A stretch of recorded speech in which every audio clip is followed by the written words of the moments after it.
I'm Lauren from Legends of S.H.I.E.L.D., a Marvel Universe fan show, part of the Gonna Geek Network, just like the show you're checking out now. Shows on the network are individually owned, and opinions expressed may not reflect others. Find other incredible geeky shows at GonnaGeekNetwork.com. Hi, I'm Gail Simone, and you're listening to Capes on the Couch. Capes on the Couch podcast is for entertainment purposes only. Dr. Issues is a psychiatrist, but he is not your psychiatrist and does not have knowledge of your individual situation. For any personal mental health concerns, please consult your own healthcare providers. For medical emergencies, please call 911 or the designated number in your area immediately. Remember that you are not alone and help is out there.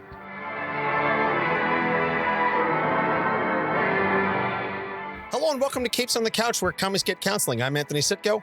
And I'm Dr. Issues. This is issue 193, and we will be talking about the goddess of love and war and spangly bracelets, Diana of Themyscira, Diana Prince, Wonder Woman, known by many names. But this is the first regular episode since we've returned from hiatus. I know we technically had the 2 creator episodes, so this is the first regular one. And it's good to be, quote unquote, officially back. Feels like a hot minute. Yeah, definitely. Lots of stuff in between, lots of things that I know Anthony and I have been personally dealing with, families, work, life in general. Yeah, it never stops, much as we would want it to, or maybe not want it to. Right. Be careful how you take that. Yeah. There's a lot going on, but we are here, and I wanted to get this out before Wonder Woman Day, which is, I believe, the 21st, October 21st every year, because that's the day she was created. So we're getting it out just after Wonder Woman Day. So just after her 82nd birthday. So happy birthday, Diana. Real quick, also, before we get started, since we didn't mention this during either of the first 2 creator episodes, largely because we didn't know exactly when, we're going to be doing a panel at DerpyCon in New Brunswick, New Jersey, and is going to be Saturday, October 26th. And we will be talking about Discord from My Little Pony, Friendship is Magic, a wonderful and fascinating character. Love his character evolution over the course of the series, going from outright villain to mischievous anti-hero. There's a lot of good stuff there. So please, if you haven't already, go online and register for the tickets, derpycon.com. And it's in New Brunswick. As I said, the convention itself is Friday through Sunday, I think the 25th to the 27th. Our panel is the 26th. It's run by the same folks that did Shenanigans. So I feel like that was an in that we definitely helped us get in there. And just on a bit of like inside baseball thing, at the beginning of the year, I created my sort of vision board and the goals that I wanted to lay out for 2024. And one of them was to do 3 convention panels in 2024 for the podcast. And this is going to be number 3. Technically, it's 4 for me because if I'm including the Jersey City Black Comic Con, but for the podcast itself as a whole, me and Doc, this is going to be number 3. So manifesting. I spoke it and wrote it into existence. It has stayed on my whiteboard in the dining room, and haven't been able to accomplish everything I put on that list, but 3 con panels for the year is up there. So whether or not I get the draft OGN that I've been working on, and Doc and I, whether or not we get that out in any kind of written format before the end of the year remains to be seen. But hey, we still got, a month and a half, two and a half months left for the end of the year. So if I write like the Dickens, maybe it'll happen. But in any case, enough beating around the bush. Let us get right into the background. So it's Wonder Woman. I'm not going to get into too many details. Everybody knows Wonder Woman. But Wonder Woman, created by William Moulton Marston and Harry G. Peter in All-Star Comics number 8, October 21st, 1942. As you said, this episode is being released right after her 82nd birthday. One of the most wholesome characters in comics, created by one of the kinkiest people of his era, a polyamorous with a bondage kink and a fetish for powerful women. So, her original origin, as it was described way back when, born out of clay sculpted by Queen Hippolyta and breathed into life on Paradise Island. Diana is an Amazonian princess with powers bestowed upon her by Greek gods. She was introduced by winning the right to escort Steve Trevor, a lost Air Force pilot who had crashed on Paradise Island, back to the world of men. She stays in America and creates the identity of Diana Prince after paying an army nurse who wanted to elope with her boyfriend to South America that she just happened to look exactly like. Hashtag Because comics. She joins the Justice Society of America as the secretary, because that's not sexist at all. Wow. Character goes through a bit of an evolution in the 1960s. It starts off with more focus on her Greek heritage and ends with her losing her powers and learning kung fu from a master named I Ching. So you've got sexism, you've got racism, you've got it all. Yay. In 1987, post Crisis on Infinite Earths, George Perez revamps the character and reboots her as an ambassador from Themyscira, who comes into Patriarch's world to bring us peace. She gets another new origin in New 52 in 2011, where she is a demigoddess and the daughter of Hippolyta and Zeus, and that gets undone in DC Rebirth in 2016. As I said, we're really not going to get into individual stories here for Diana because it's Wonder Woman. Frankly, she is part of DC's Trinity. There's Superman, Batman, and Wonder Woman. You know who they are. You don't really need us to tell you what goes on, who Diana is. Her characterization has evolved and changed over the decades.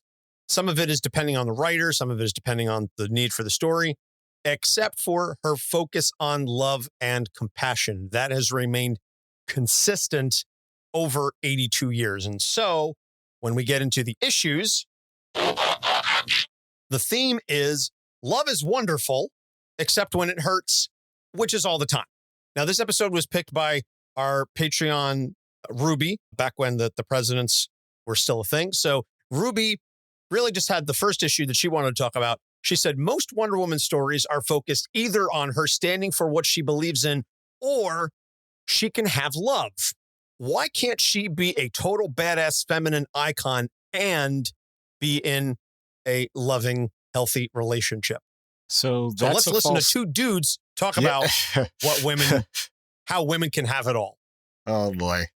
So I'm going to start off that caveat with this caveat. It's a false dichotomy. And then I'm going to add a third caveat to say, I put Wonder Woman similarly in the realm of Captain America and Superman, where I want to make it clear, I'm not trying to give formal psychiatric diagnoses here. I do think that this is a great character to talk about. So that's how I'm approaching this. So you can send me plenty of hate mail in lots of different ways, but you don't have to send it to me about that. Anyway, to answer this first part and get back to my idea that it's a false dichotomy, I think this is something that I try not to automatically lay at the feet of the writers, and I don't do this for most characters, but I think that's just to simplify how you decide to write a story arc about someone that was labeled as OP. So I get it, but there is some truth to it, and I think that's where we can dive in a little bit.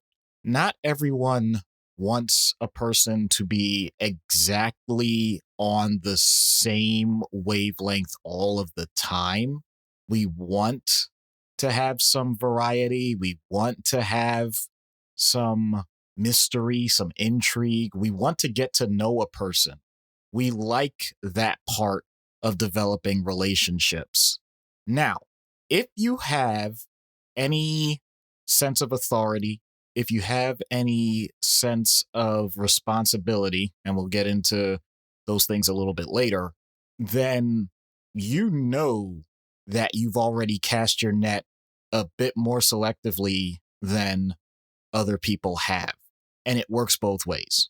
You have probably honed your mind to only look for certain people in certain categories so that you can interact as, not to sound too utilitarian about it, but as efficiently as you can. You want to have the conversations. You don't want to beat around the bush about how people feel about certain things. You want to know it right away. You want to just really get to the meat of the relationship without the, I don't want to say window dressing, because it is important, and all of it is important when it comes to relationships. But I'm going to go on a bit of a tangent here, too late. If you've ever seen the show News Radio, I don't even remember the characters, but you could probably find the clip on YouTube. Two of them are type A, go-getter, kind of abrasive personalities, and they talk about how they can't really find anyone suitable to date. So then they come up with the idea, well, maybe we can make it work with each other. And they said, well, yeah, based on what we do, we probably can. And so they're already starting to plan things like weddings, where they would live, how many children. And it sounds like almost like auctioneering in terms of how they're trying to come up with bargains with each other. And in the span of maybe 2 minutes, they basically come to an impasse and say, well, yeah, I guess that's that. Well, it was good talking to you. And they just go their separate ways. And obviously, I'm just saying it so rotely, but it does come off incredibly funny because you realize they actually are doing the things that we all do, but they were doing it not just in hyperspeed, but without any of the actual emotion that you're supposed to attach to it. So that's one of the biggest risks when you have someone who has incredible motivations, convictions, and other things in their life that are truly the driving forces and definitely have emotion behind them. But then to translate that to other people that either don't have the same interests and goals or don't necessarily have the same level of intensity for whatever goals they have, those are the two areas that become difficult to navigate. Notice how I keep giving all these qualifiers. It's because I don't want to make it sound impossible. It's not. And these things can work out amazingly. But it does mean that that level of disconnect has to, ironically, be connected way, way more, how do I put it, more intricately than you would expect. Because you don't want the person that is more intense to just overpower everything and it's whatever they say goes. But you also don't want the person to completely change themselves in some fictional fashion that they eliminate the major strengths that they brought in the first place. It's funny. I'm just going to reference real fast that you were talking about news radio, because just the other day I watched the Dark Side of Comedy Vice special about Phil Hartman. And I was like, man, he was so friggin' funny in everything. Yeah. But I absolutely agree with you with your statement at the beginning. It is a false dichotomy. And I think that we as a society need to do a better job of not putting so many aspects of our fundamental personalities into binaries, and realizing that if you choose to be focused on your career, if you choose to be focused on your family, if you choose to be focused on yourself, none of these are inherently bad. And it is not, oh, well, you can do this or that. Time is zero sum, but your attention and your perception is not. And love is not zero sum. Your concern and your attention to others is not zero sum. And I think the sooner we collectively stop with this mindset of, if you're focusing on this or whatever, that you must necessarily not care or you're disregarding other aspects of your life, the sooner we can discard that line of thought, I think the better off we're all going to be. And I know that's pie in the sky thinking, that's the eternal optimist in me. I think it does us a disservice when we examine ourselves, when we examine our relationships with each other, to assume that just because we want to, spend some time focusing on a relationship, you're ignoring other parts of your life. You're going to go through waves. You're going to go through phases where something is going to be maybe, just going to take a little higher priority. And then when it comes back, as you're creating this new gestalt version of yourself that you are always evolving, you're always changing and growing, it's not a binary. It's not at the expense of any other part. It enhances and continues to expand and expound upon who you already were. And so I do think that, yes, there has been this binary mindset when writing Diana, but there shouldn't be, just as there shouldn't be that binary focus when you're talking about any one of us, any real people. So excellent question, Ruby. I love the thought process. And I think that ties very well into the next topic, the next issue that we're going to discuss, which is overpowering empathy. And Doc, I know you and I were talking a little bit on the pre-roll about empathy and the notion of people being an empath and such, but it's a little different with Diana. Yeah, and this is built in, and I appreciate that it's built in. So this goes out to many other people out there that say they're an empath, and I appreciate that. I'm not challenging that. I validate that definitely there are lots of people in the world who have the ability to experience empathy, and some more so than others. I think that's all absolutely correct. Having said that, I do become worried that the term is used so much that we lose sight of what it means in the first place. If you understand that a sad person is going to act and talk a certain way, and you recognize that you sometimes act and talk that similar way, that's wonderful. That can be a form of empathy. That's not what I'm talking about. What I'm referencing right now is the idea we've used the term so many times to say you put yourself in someone's shoes. How many of you actually visualize that? How many of you actually, when someone says they had a bad day and then they describe their day, how many of you actually close your eyes, say to yourself, okay, if I were in this person's situation, how would I feel? And therefore, based on how I felt, how would I potentially act? You may be correct or incorrect, but the fact that you take the time to do that level of recognition, introspection, and then reflecting it with the person that you're talking to, that is the level of empathy that we're dealing with. And I know I'm going a little off because it's not just the comics with this. I think at times it was shown in the Justice League and Justice League Unlimited animated series. I think that it was shown in, honestly, the DC Universe first Wonder Woman movie. I think they pointed out this isn't just a person who wants to help. It's a person who actually recognizes that humanity is going through pain, and if nothing is done, then she suffers along with them. That is pretty darn heady, and that can really change someone's motivations in life, or forget even motivations, just how a person decides what their priorities are. And it ties into the third one, which we'll get into as well. So what this means is, on one hand, people usually recognize you as someone that they can confide in because they think that you're going to respect and dignify what they talk about. So it can be incredibly useful.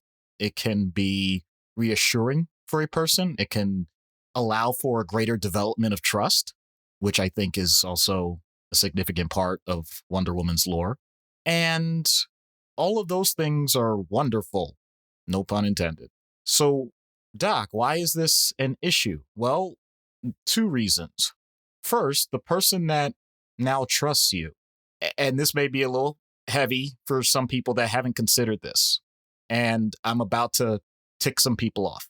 If you detect that your therapist, as an example, is able to demonstrate empathy when you talk to them, that does not make them any more your friend than a therapist who is more stoic and doesn't show as much emotion. I'm not even talking whether or not they are demonstrative in emotion, but they don't automatically connect empathically, but they acknowledge what you're saying.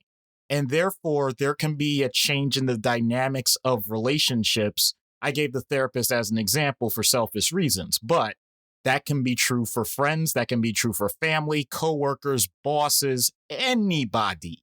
They take on a feel that is potentially much closer than even the person experiencing it notices.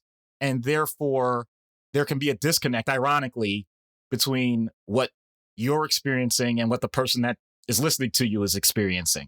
For them, this is something that, for some people, quote unquote, comes naturally, or it may have been learned. Either way, they're going through their regular day, not really thinking as much about how deep this is going, while you feel like they are automatically becoming your best friend. And I'm not implying that that's wrong. And if you do develop close relationships with people, hey, the world needs more of that. But at the same time, I think it also needs to be explored and better understood so that there's no miscommunications or, heaven forbid, worst case scenarios like stalking and stuff. So that's one side.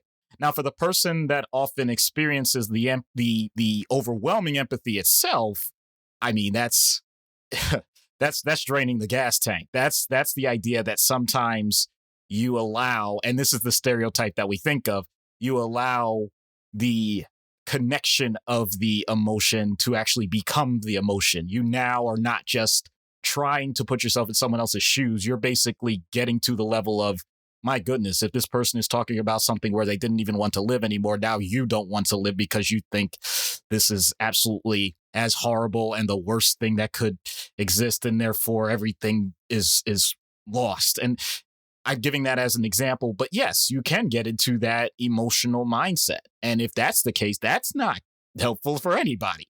If it's the positive too, because I can see someone saying like, well, yeah, but if the person is feeling great and everything, well, yes, true. But heaven forbid the person themselves, they're doing great. You're actually doing something where it would probably be better for you to acknowledge the reality that things aren't as rosy as you want them to be. But because you just had this conversation, you try to carry that with someone else and they were trying to point out to you a negative situation and you're bringing the wrong vibe. And now you've made a situation more difficult for yourself when it didn't have to be. So I'm saying that empathy is a wonderful, wonderful trait.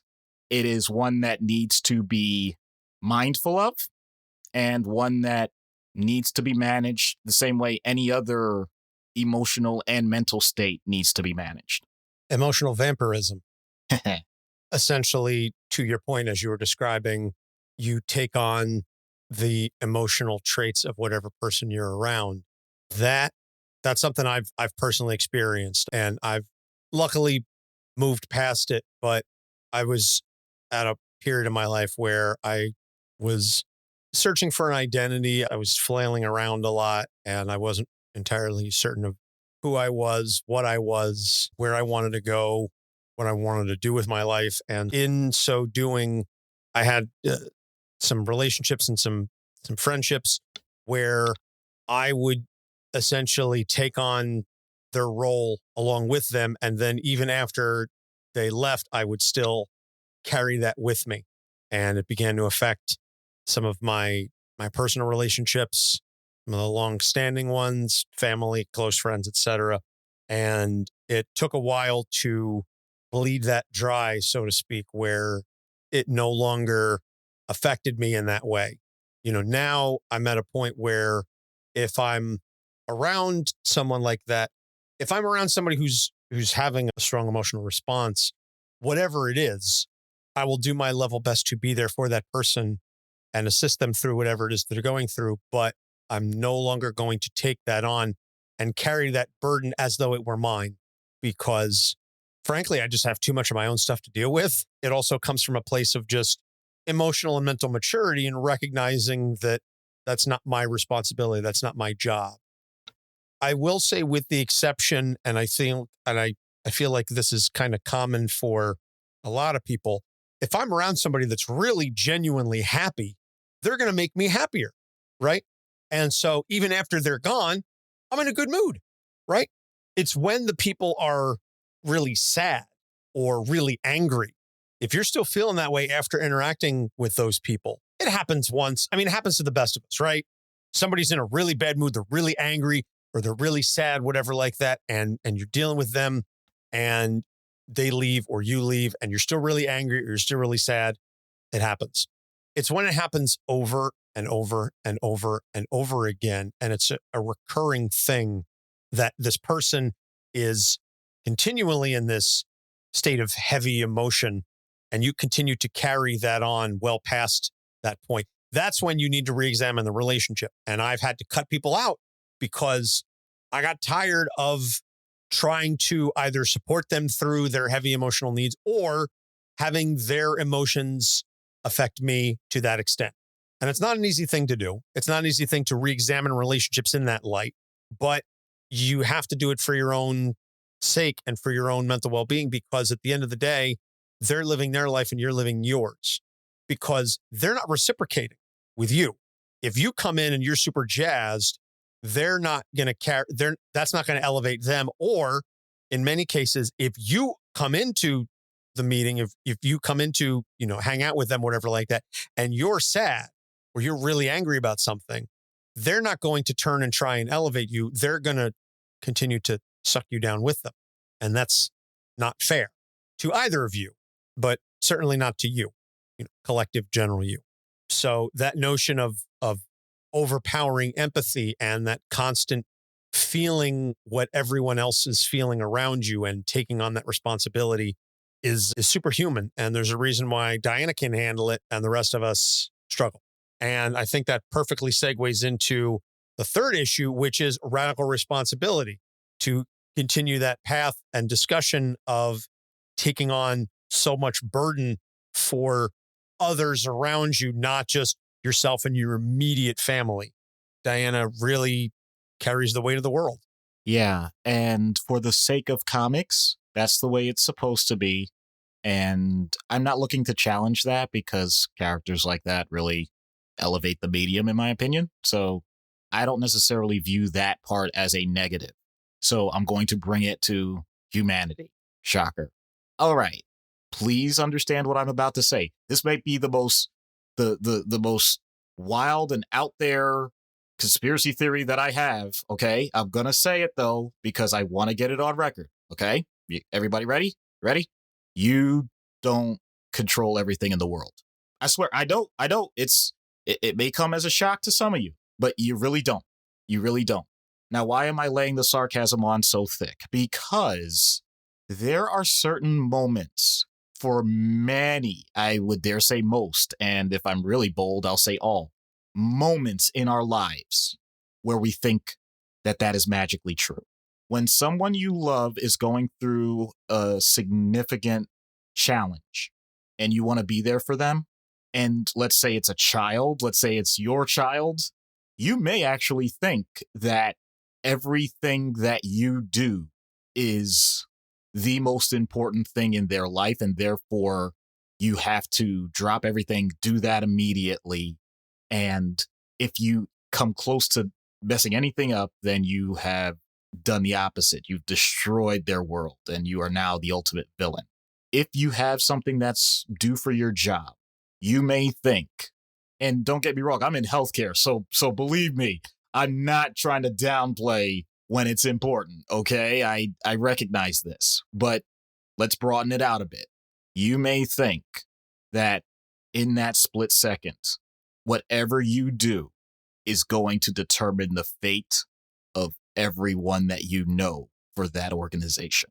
Now, if you're CEO, okay, congratulations, but even then, don't tell me that because you made a decision that's going to be put in policy for the organization and the company is going to roll it out within the next day and all that stuff, that you thought to yourself, wow, that means that I just impacted the janitor in ways that he doesn't even know.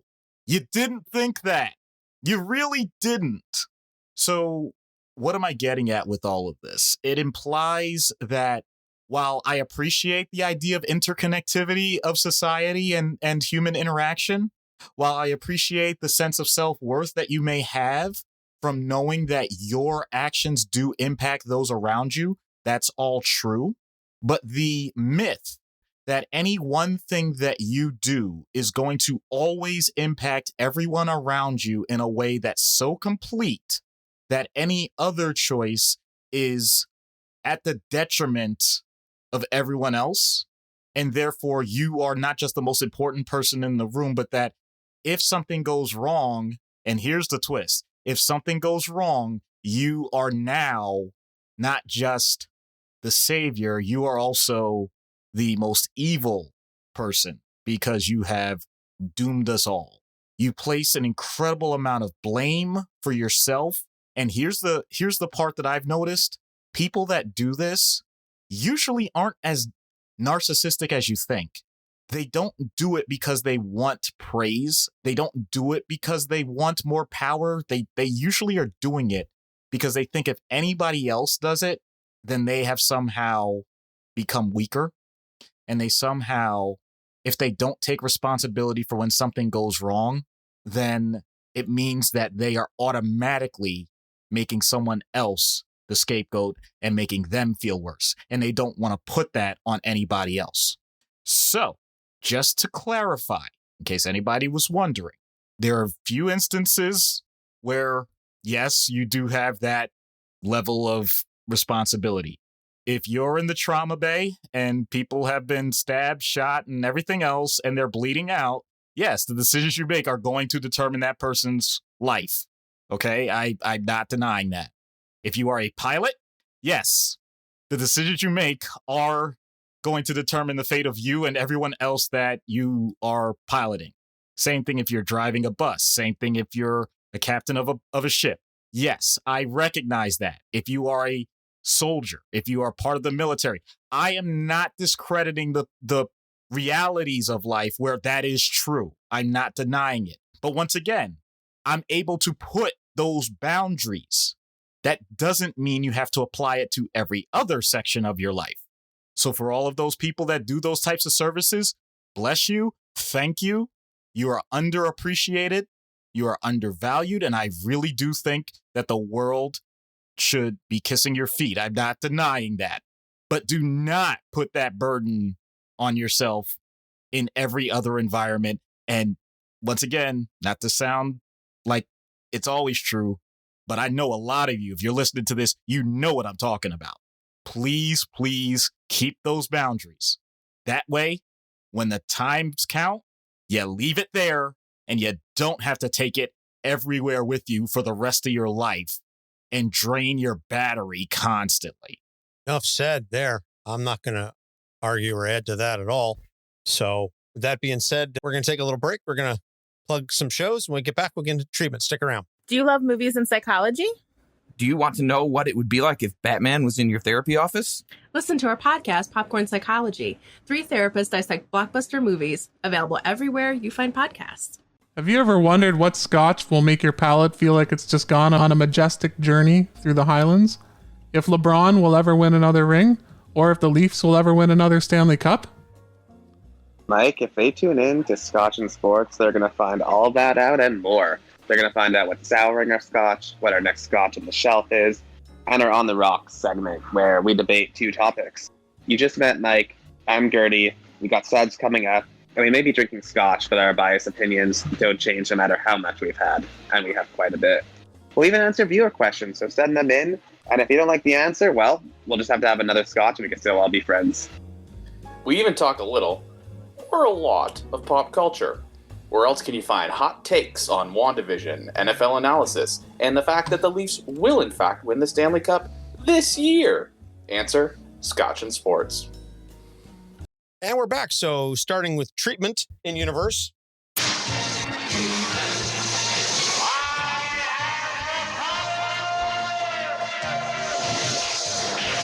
In universe treatment for Diana. What does that look like? So I think that there have been moments where Diana has shown what therapy can look like in the way that she interacts sometimes with characters that are vulnerable or pretend not to be, and then she finds out their vulnerability with the lasso. Sometimes it's done for comedic effect, et cetera, et cetera. I have a strange idea, unique idea. We know how powerful the lasso is. I know that in theory, it's not the type of thing that you're supposed to break, rip, bend, or anything like that. And I appreciate how true Diana is to herself, but this is going to sound a little weird. I like the idea, not just her interactions with people, because I think those are just fine. I like the idea that if it were possible, just to take a small amount and basically make it a bracelet. I would like the idea that instead of it being this all-powerful tool that reveals more than anybody would have expected to just find a way to give glimpses and use it that way. Similar to a friendship bracelet. Not that you automatically are going to become friends, but just saying, I'm comfortable enough that you can tell me some things, but I'm also comfortable enough that you don't have to tell me everything. And I feel like in Wonder Woman's life, she doesn't get that situation. She really doesn't. She doesn't get the opportunity for things to just happen at a pace that would make it honestly more enjoyable and more comfortable. It's always either solve it all in a crisis or just let it go because it's not important. And I don't think that's fair. I really like that friendship bracelet idea. That's amazing. I think the Swifties might come after you for that. But oh boy. Sorry, as soon as you were talking friendship bracelet, I was like, Taylor Swift.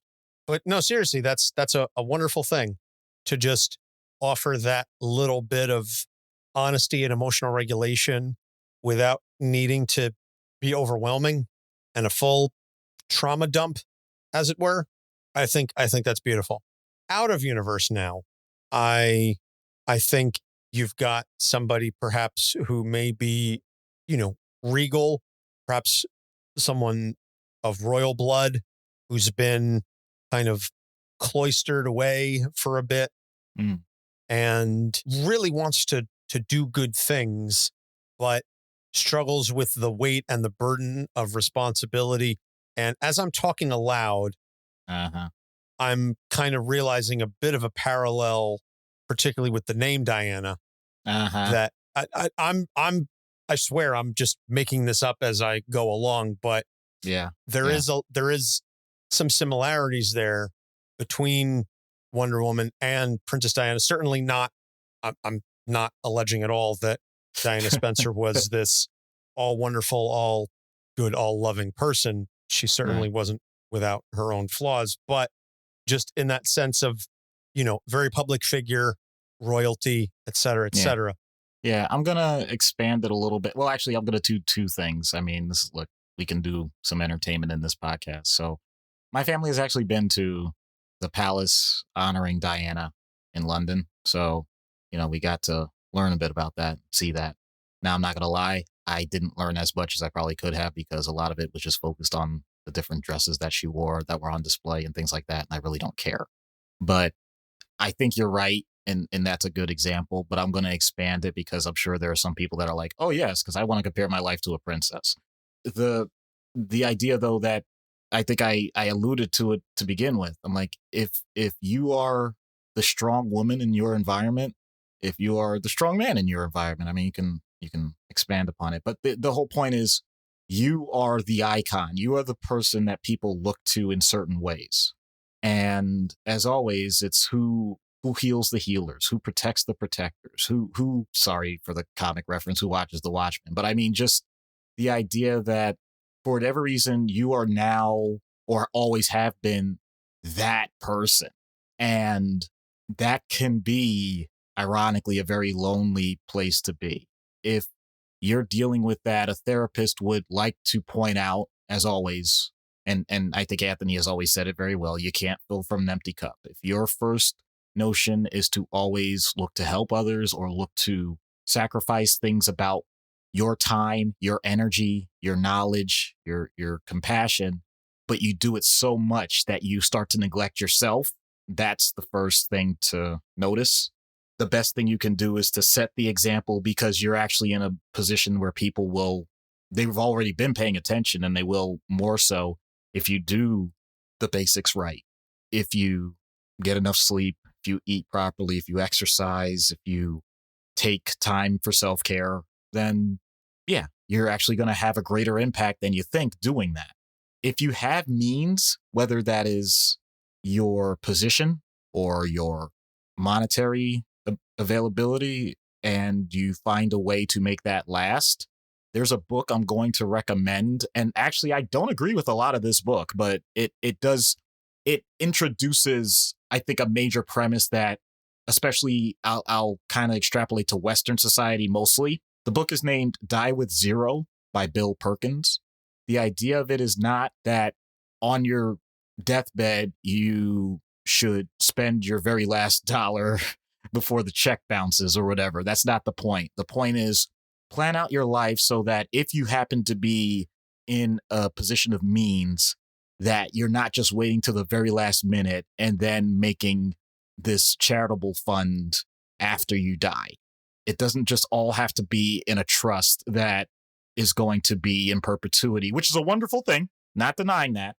But you have so much opportunity while you're alive that you yourself can enjoy with people that you know and care about and causes that you want to help, that the best way to do that, even financially, if you go net present value, is to do it as soon as it's feasible, not to just wait until the very end. If you have family members you want to help, then help them. If you have causes you want to support, then support them. Don't just, and this is for all of us, don't just wait until December 30th when you realize you can get the tax deduction for that year. Okay. And by the way, everything I say, as always, I'm applying to myself, not just to you guys. Okay.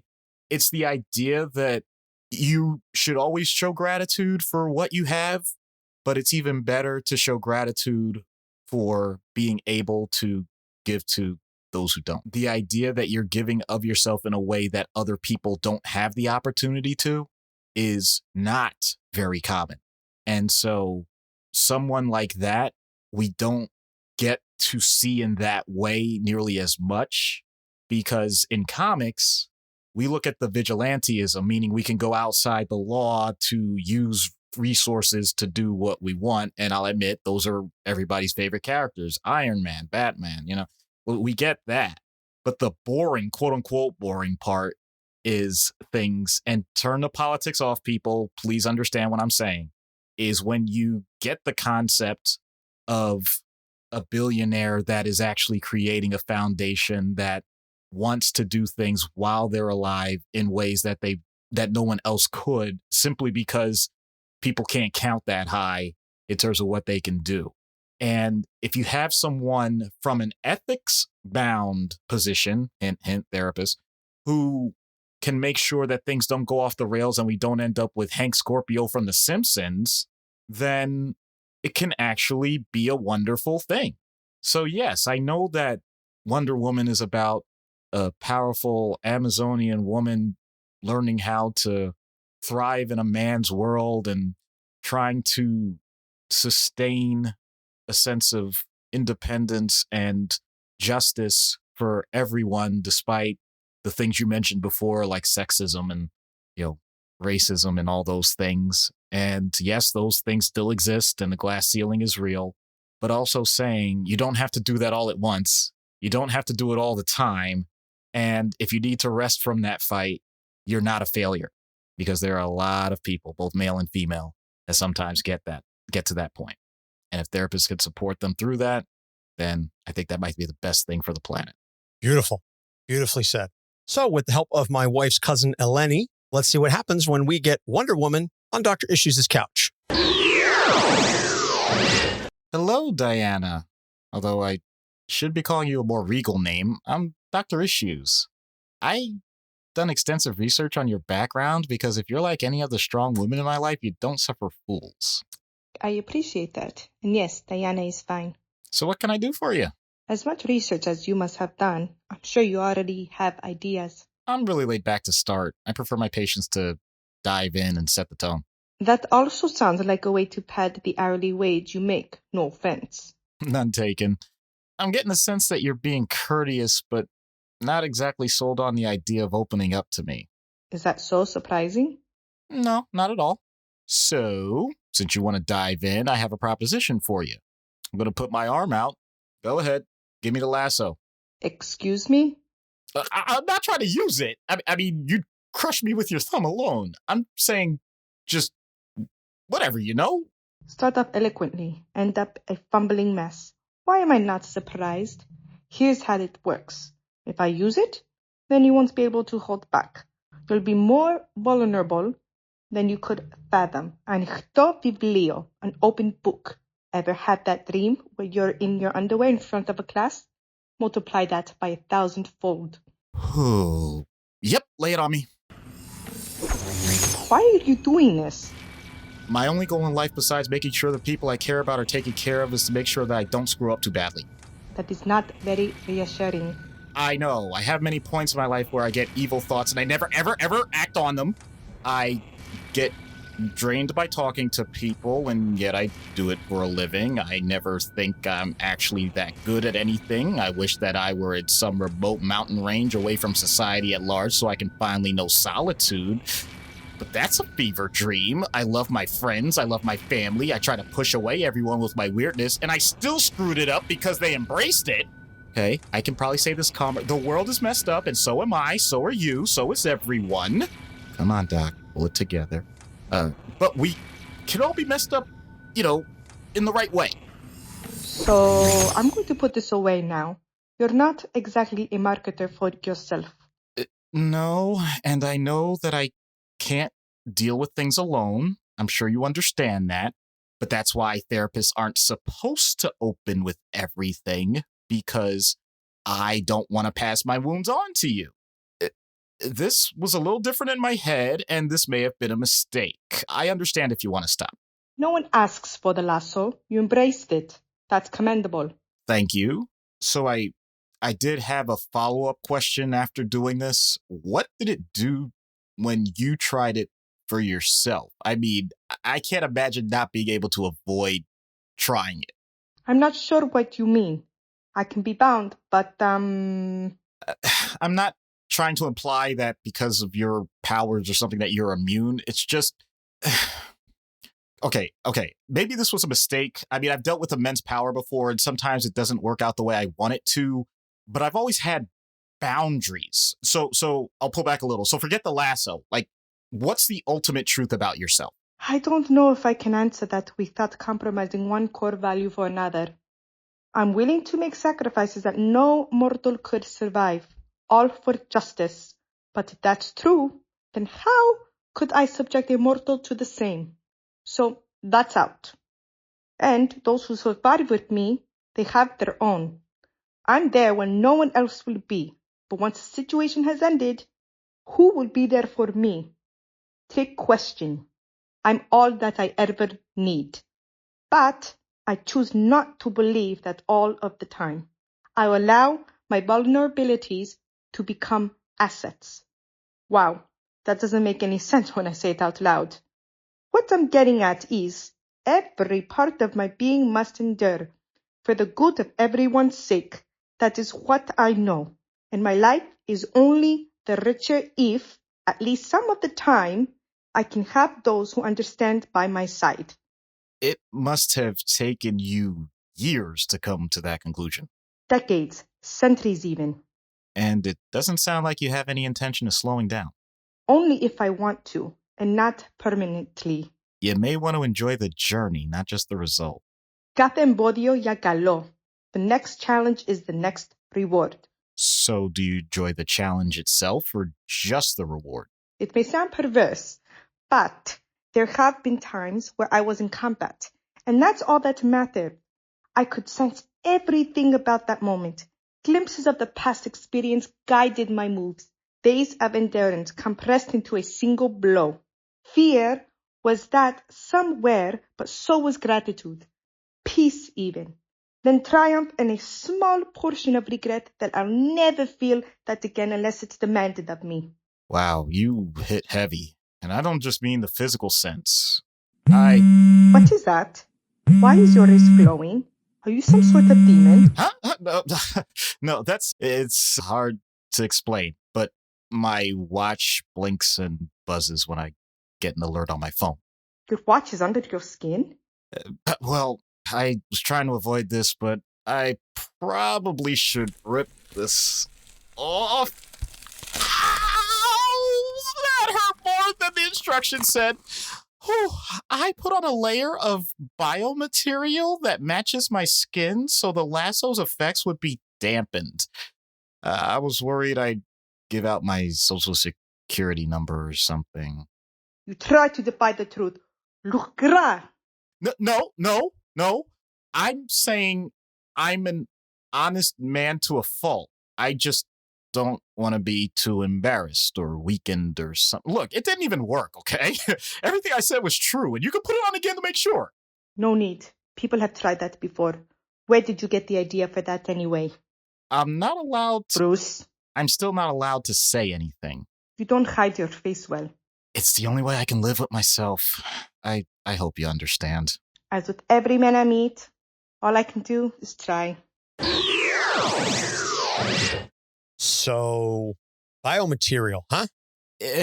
Basically, I found something that's close to super glue without being super glue, and it still allowed for sweat and looked just like my regular skin, but if I didn't put it all the way up to the top of my sleeve, it would have looked like a weird thing. But then I forgot I had my watch on. I didn't really think this through, okay? I was very intimidated. Clearly. Okay. Well, you survived. Not that I thought Diana was going to kill you, but... Yeah.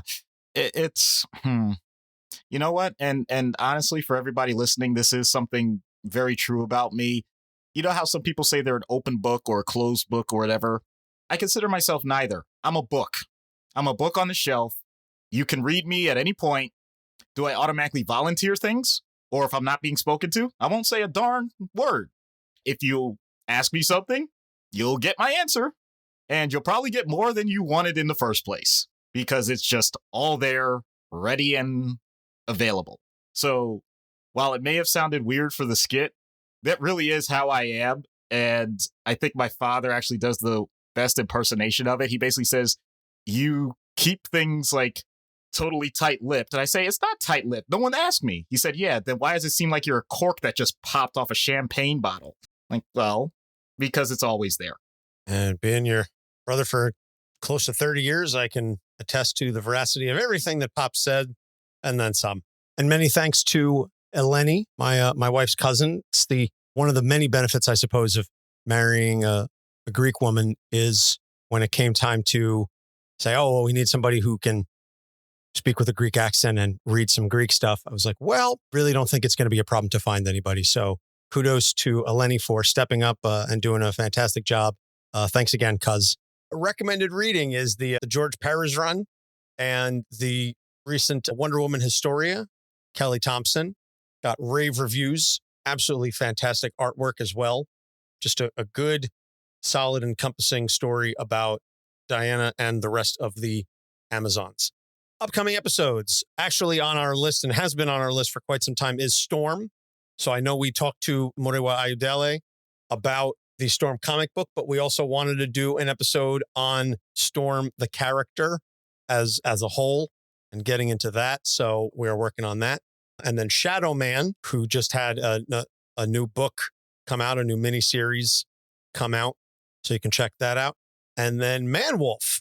So we're just all over the place. Manwolf, a little after Halloween, but we'll get John Jameson on the couch and see how hair-raising things get. Womp womp. As we said at the top of the show, Derpicon, October 26th, we will be doing a panel on Discord. So please go to derpicon.com and register for tickets if you're in the area. We'll have links in the show notes there. All of our episodes are on our website, capesonthecouch.com. We are proud members of the Gonna Geek Network, and you can check out some of the other fantastic shows at GonnaGeekNetwork.com. I know that Doc's episode of Play Comics that he recorded a while ago will be coming out soon once Chris gets his computer up and running and back online. And then Doc and I will be recording a joint episode as well on a very fun game. I don't want to give away the topic just yet. I'll let Chris talk about it on his show. But you can find us on social media. We are on Facebook, Instagram, Twitter, TikTok, and Threads at Capes on the Couch. I've actually posted a couple of TikTok videos recently with some of my thoughts and rankings on the various Robins and the Green Lanterns. So if you like some hot takes, please go check them out there. And they said, it's good to be back.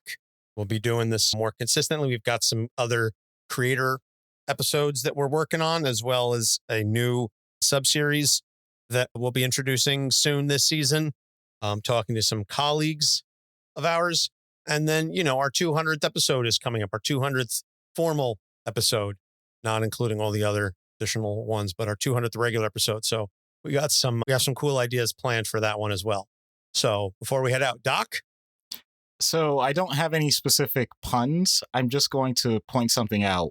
There is a song that I think of with Wonder Woman, and it has to do with a woman that initially was soft-spoken and just thought they should keep their place, and then they developed the confidence to really speak their mind. And I, of course, am talking about... Actually, I'm going to leave it up to you. Am I talking about Roar or am I talking about Brave? Because they are both the same song, just with different lyrics, and they sound incredibly alike. And if anybody could actually determine that they weren't like just collaborating and colluding to make the same song around the same time, I'd be very surprised. Well, I take Sarah Bareilles over Katy Perry 6 days a week and twice on Sundays. She's a much better singer, songwriter, artist overall. Love Sarah Bareilles. I understand that. I'm just saying, people, listen to both songs. Oh, play them simultaneously. Just do it. It is an amazing experience because it's not just that they sound similar. I'm like, how the hell do they have the exact same premise? That is so weird to me.